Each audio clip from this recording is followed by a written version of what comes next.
telling them that the church is going to be caught up to heaven, and then somebody else is going to go through tribulation. But Paul says, yea, whosoever shall live in godly shall suffer persecution.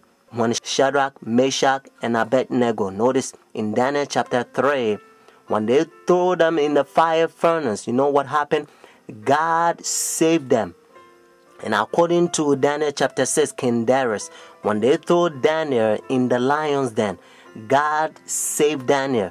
God helped us to understand that He has the power to stop pain and He's in control. And according to Daniel chapter 12 verse 1, Bible says God's people shall be delivered. Notice, in the time of trouble such as never was. So you don't have to fear mankind. Do not accept that satanic doctrine or gospel, so to speak. It's coming from the Jesuit, the Vatican. You eating Catholic doctrine. That's what you are eating.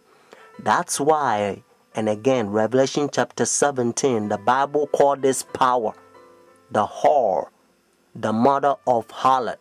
Means if this power is a mother, notice, that means that this power has a daughters. It's a Sunday churches that they accept their sun worship day. That's why it's Sunday. And watch even the spellings, you find out that's what it is.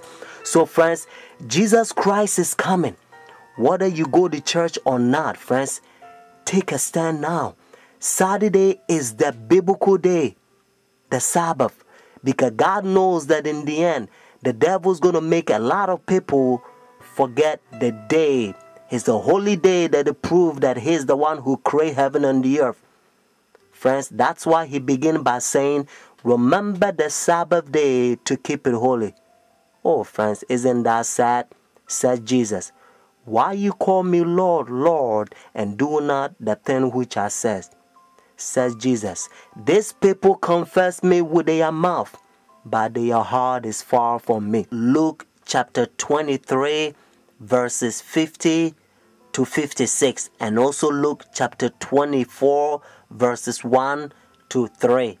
In order for you to understand, you have to know that the Bible says all things was made by Him. So Jesus Christ created this world 6 days, and the 7th day He rested, according to Genesis chapter 2, verses 1 to 3.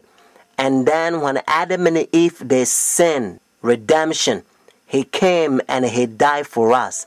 Friday on the cross, Jesus Christ, He says it is finished. And then He rested on the Sabbath day. Notice when the sun was going down, Friday evening, they buried Jesus Christ. So the early day in the morning, notice, according to Luke chapter 24, verses 1 to 3, Jesus Christ rose on Sunday. So Jesus Christ kept the Sabbath after the creation, and He kept the Sabbath after redemption. It's a beautiful thing if you understand. That's what biblical Sabbath is all about. And now look how they're uniting their churches. Notice Sunday churches to so-called the mother of the church. They are ecumenical unity. Your Holiness, may I present Archbishop Kayang Barsamian, Primate of the Eastern Diocese of the Armenian Church in America. May I present Archbishop Yichen Akachi, the Legate and Ecumenical Officer of the Eastern Diocese of the Armenian Church in America and President of the National Council of Churches in the United States. Holiness, may I present Reverend Dr. Donald McCoy, representing the presiding Bishop Mark Hansen of the Evangelical Lutheran Church in America. Holiness, may I present Bishop Jeremiah J. Park, Bishop of the New York Annual Conference of the United Methodist Church.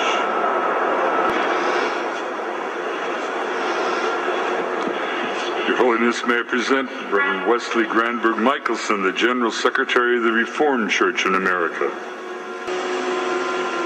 Your Holiness, may I present Reverend Dr. Clifton Kirkpatrick, the stated clerk of the General Assembly of the Presbyterian Church in the United States. Your Holiness, may I present Reverend Dr. William J. Shaw, President of the National Baptist Convention, United States. Your Holiness, may I present Bishop James Leggett, General Superintendent of the International Pentecost Holiness Church. Your Holiness, may I present Dr. Leith Anderson, President of the National Association of Evangelicals. Your Holiness, may I present Bishop David H. Benke, President of the Atlantic District of the Lutheran Church, Missouri Synod. Your Holiness, may I present Reverend Dr. A.R. Bernard Sr., President of the Council of Churches of the City of New York. Your Holiness, may I present Elder Bernice King, daughter of the civil rights leaders Martin Luther King Jr. and Coretta Scott King. Your Holiness, may I present Reverend Jimmy Song Jilim, Executive Director of the Council of Churches of the City of New York. Your Holiness, may I present the Right Reverend Mark Sisk, Bishop of the Episcopal Diocese of New York. Do you understand the language? Your Holiness. And this is how they call this power. He think he is God. That's what their teachings is all about, friends. And you also know that when the religious leaders, when they come to meet this power, they wearing black. Notice, dark color. They represent the sinners, and he represent God. And now listen to what Bible says. This is the chapter. Notice 2 Thessalonians chapter 2. This is the chapter the Protestant Sunday churches, they are forefathers. They used to protest against this power during dark ages, and they call them Antichrist. Notice Antichrist. But now you don't hear from Sunday churches anymore because they betray their forefathers. Let's start from verse 3. Notice 2 Thessalonians chapter 2. Let no one deceive you by any means, for that day will not come unless the falling away comes first, and the man of sin is revealed, the son of perdition, who opposes and exalts himself above all that is called God, all that is worshipped, so that he sit as God in the temple of God, showing himself that he is God. Do you not remember that when I was still with you, I told you these things? And now you know what is restraining, that he may be revealed in his own time. Notice what it says in verse 7. For the mystery of lawlessness is already at work. Only he who now restraining will do so until he is taken out of the way.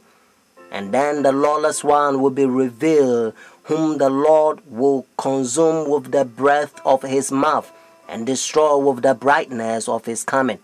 The coming of the lawless one is according to the working of Satan, with all power, signs, and lying wonders, and with all unrighteousness, deception among those who perish, because they do not receive the love of the truth, that they may be saved.